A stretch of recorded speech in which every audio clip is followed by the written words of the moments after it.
Welcome back to Data Cabling Expert TV.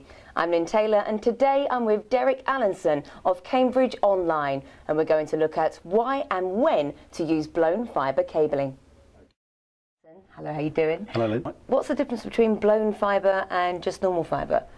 Okay, blown fibre is a system of installing empty tubes initially, down which you blow strands of fibre. It's probably best to show you this example that I've got here. Here's a piece of tubing that contains 7 individual tubes, down which individual strands of fibre are blown with compressed air. And the advantage of this is you can make diverse routes from one trunk route to various parts of your building or installation. So how long can this tubing actually go? Ah, right, that's a good question. The trunk length, if you like, of this can be up to 1 kilometre in length. And you can blow the fibre through? All down that distance, and also upwards as well.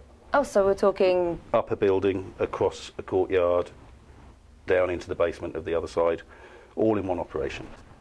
So what's the ideal buildings that you could use this for?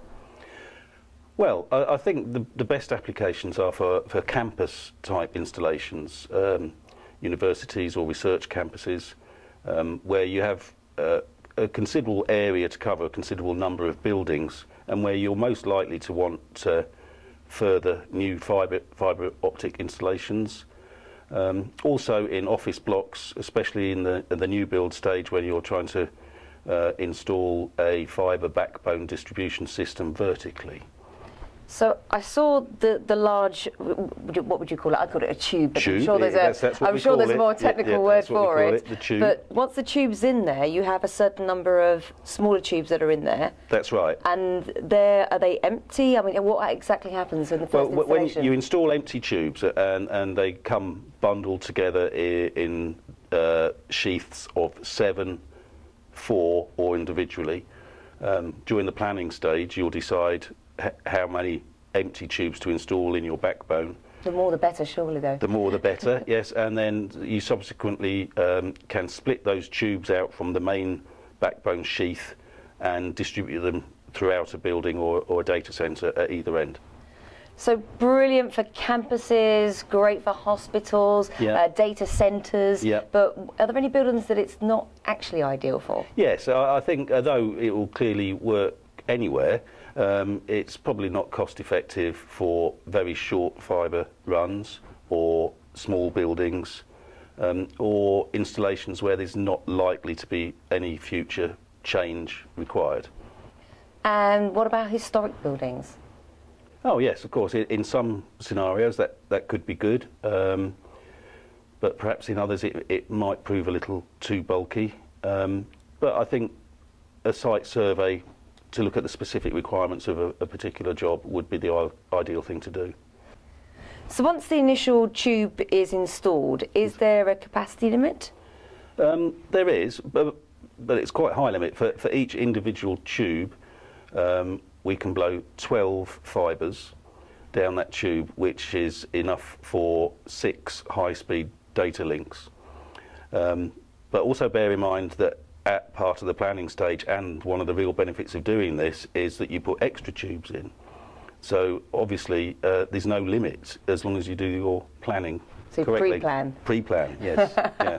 I like that. So that obviously means once you've got the tube installed and obviously you have the extra tubing inside, that means that you don't have to rip up roads again and tear down walls. That's quite right. You do the hard work once at the beginning. The tubes can be directly buried in the ground or in services, conduit or ducting. You do the hard work once, and then you just decide in the future whether you want to add to what you've got by blowing more fibres in, whether you want to upgrade what you've got. This is another beauty of it. You can blow fibres out when they become redundant in terms of technology. And populate additional tubes, and once you get into the building at the other end you can send individual tubes to different locations, so it's more than just a point-to-point solution for fibre optic cabling. You can add to it and go further. So without asking maybe the most silly, but probably the most obvious question. How do you blow the fibres? Oh, that's fascinating, and that's the fun bit, actually. Yes. I'm just curious. Yeah, a specialist compressor. Mm-hmm. So there's a machine, a very Heath Robinson-looking machine that takes individual strands of fibre and pushes them through a high-pressure nip roller with a 10-bar conditioned air compressor pushing behind it. It sounds like it could be quite an expensive setup, but I've got a sneaky feeling that along the line it could be quite cost effective. That's right. The initial cost is perhaps a little higher than the equivalent conventional fibre cable, but you're investing in what you're going to do in the future. You're investing in being able to expand the system at very little marginal cost. You're investing in not disrupting your business or the facility that you're working in, and you're investing in labour time for the installation. Once you've done the hard work, a considerable fibre run might take 2 people half a day, whereas with a conventional fibre system it might take 2 weeks to do that. So we're talking saving money in the long run. Saving money in the long run.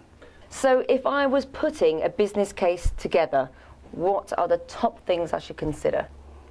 Well, the flexibility of the system to start with, the upgradability, how you can add and replace, enhance what you've invested in initially, the economics of adding to the system, the marginal cost of doing so is so much cheaper once you've made that initial investment, and the savings on disruption to your staff or residents, because most of the time people don't even know it's going on because there's just one person at one end of the system blowing fibres to the other end, so no more digging up the road.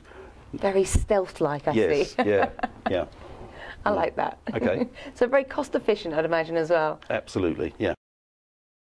Now, if you want to download the keynotes to Derek's tips, just press the Request Keynotes button on the page. If you want to fire any questions directly to Derek, then it's really easy. Just use the Send a Message button. Or for those of you who have taken to social media, use our forums on LinkedIn and Twitter, where you can contact and debate ideas with Derek and our other experts. Oh, and if you are an expert in data cabling and want to appear on this channel, contact our editor, John Allard, otherwise known as John the Data Cabling Expert. That's it for now, and I look forward to you joining us very soon.